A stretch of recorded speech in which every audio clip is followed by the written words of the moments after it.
Òpera i vi. Curiosa relació la que tenen des de fa centenars d'anys, dos elements que a primera vista semblen no tenir massa en comú.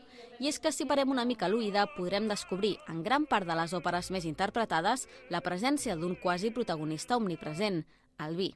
Questo elisir d'amore e corregge ogni difetto, ogni vizio di natura e fornisce di perfetto la più brutta creatura camminare e fare rozze. Aquest n'és un clar exemple, l'Elisir d'Amore, de Gaetano Donizetti, un exemple que va formar part divendres de l'activitat Gran Reserva de l'Òpera, emmarcada al programa de biblioteques amb D.O. El músic David Puertas i el celler Gené Ventura feien de l'activitat tot un gaudi per l'oïda i el gust.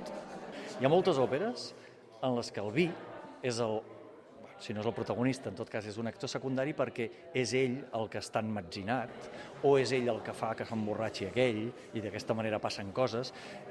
La meitat de les òperes passen a les tavernes, vull dir que el vi hi és, i sobretot els brindis, els famosos brindis de les òperes, vaja, que n'hi ha alguns que són famosíssims, com el de la Traviata o el de l'òpera Sarsuela Marina, a beber i a olvidar, perquè, esclar, l'amor, perquè al mig ja sabem que també sempre hi és. Per tant, sí, òpera i vi, a mi em sembla que van juntets. A beber, ahogar, el grito del dolor, que el vino hará olvidar las penas del amor. A beber, apurar, la copa del licor, el vino hará aumentar los dotes del amor. El vino hará aumentar los dotes del amor. El vino hará aumentar los dotes del amor.